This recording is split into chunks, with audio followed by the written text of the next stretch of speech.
Halo semuanya, nama saya Michelle Permata dari jurusan Ilmu Komunikasi kelas KM 4603. Nah, komunikasi nonverbal.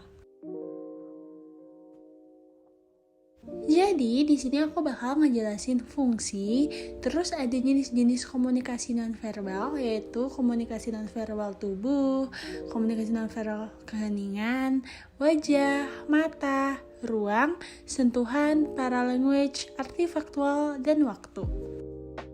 Nah, di sini aku bakal ngejelasin apa sih definisi komunikasi nonverbal. Jadi, komunikasi nonverbal yaitu suatu rangsangan, kecuali verbal ya, dalam suatu setting komunikasi yang dihasilkan individu dan penggunaan lingkungan oleh individu yang mempunyai nilai pesan potensial bagi pengirim atau penerima, semifor, dan porter. Komunikasi nonverbal ini mengandung banyak muatan emosional daripada komunikasi verbal. Gitu. Terus ada pun fungsi-fungsinya, yaitu ada 5 nih. Apa sih? Yaitu yang pertama, perilaku nonverbal dapat mengulang perilaku verbal gitu. Jadi perilaku nonverbal itu berhubungan ya sama perilaku verbal, lalu memperteguh, menekankan atau melengkapi perilaku verbal. Jadi kayak kita tuh memperjelas perilaku verbal kita, lalu dapat menggantikan perilaku verbal pun, dapat meregulasi perilaku verbal, dan dapat juga membantah atau bertentangan dengan perilaku verbal. Gitu. Terus ini bentuk-bentuk komunikasinya. Yang pertama ada komunikasi tubuh. Komunikasi tubuh meliputi gerakan gestur, tubuh, serta penampilan. Bentuk tubuh yang kita lakukan juga merupakan dari komunikasi tubuh. Bisa dilihat contohnya itu kayak misalnya ada orang bingung. Jadi kayak mukanya tuh kayak kebingungan, tangannya di dagu. Terus ada kayak orang pusing, tangannya di kepala, mukanya semraut. Itu disebut dengan komunikasi tubuh. Lalu ada juga komunikasi wajah. Komunikasi wajah ini melibatkan mimik atau raut wajah kita. Misalnya marah, pusing, ketawa, muak, terkejut, takut, bahagia. Di sini aku juga memaparkan contoh-contoh dari komunikasi wajah. Lalu ada komunikasi mata.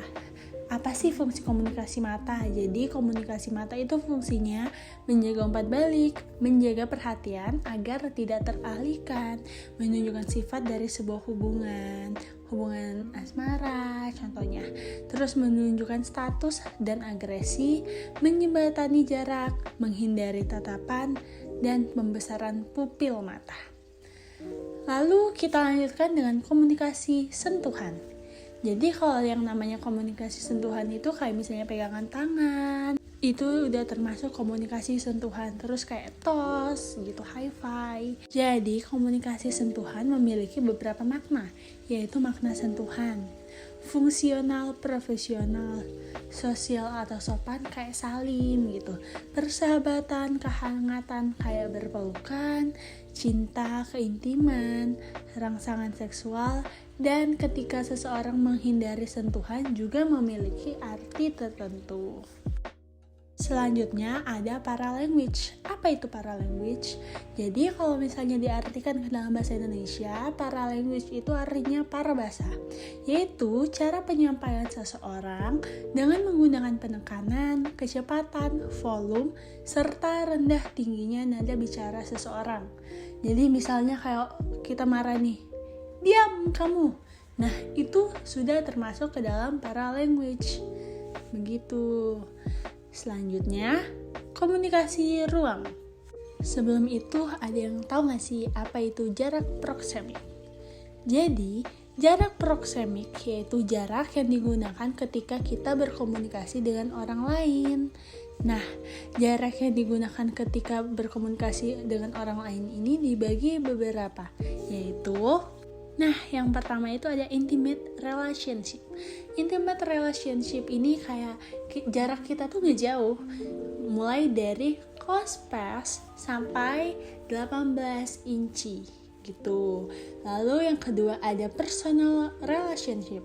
Personal relationship ini kayak kita ngobrol dengan jarak 1,5 sampai 4 feet. Yang ketiga ada social relationship. Social relationship ini biasanya kita dibatasin sama meja, itu jaraknya 4-12 feet. Dan yang terakhir adalah public relationship, yaitu misalnya kayak kita ngadain seminar gitu. Biasanya satu orang berbicara dengan banyak orang, itu dengan jarak 12-15 feet. Selanjutnya yang akan kita bahas yaitu komunikasi artifaktual. Apa itu komunikasi artifaktual?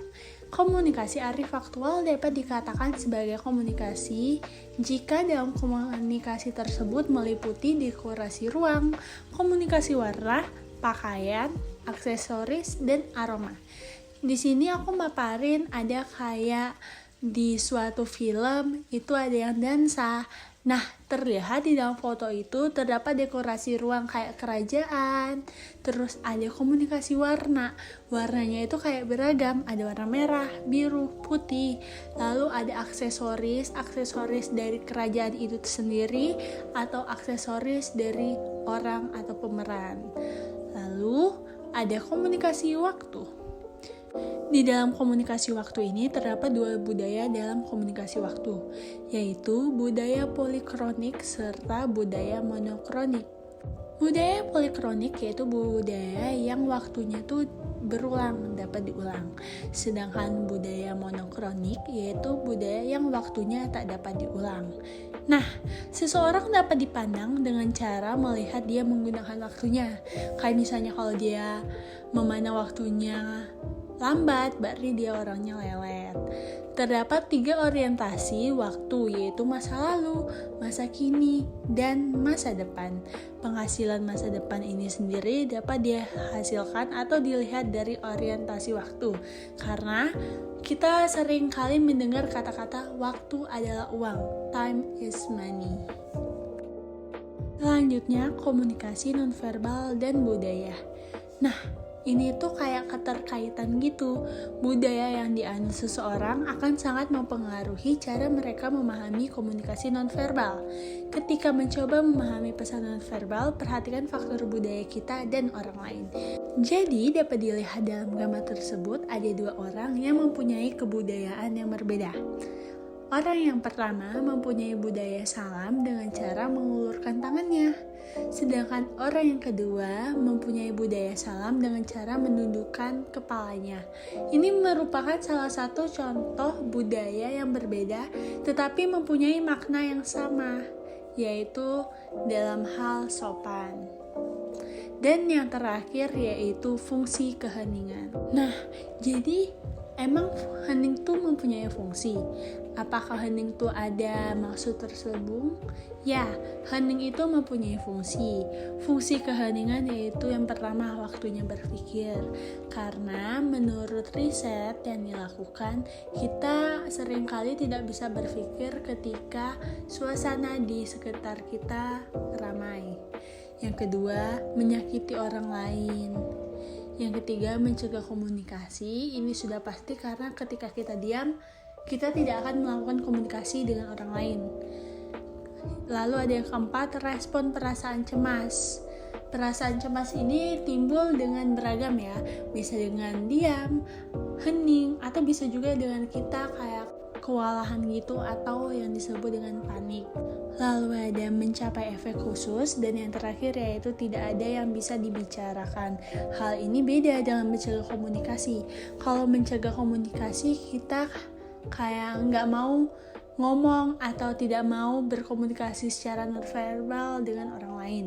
Kalau tidak ada yang bisa dibicarakan, itu sama halnya dengan tidak ada topik yang akan kita bicarakan kepada orang lain tersebut.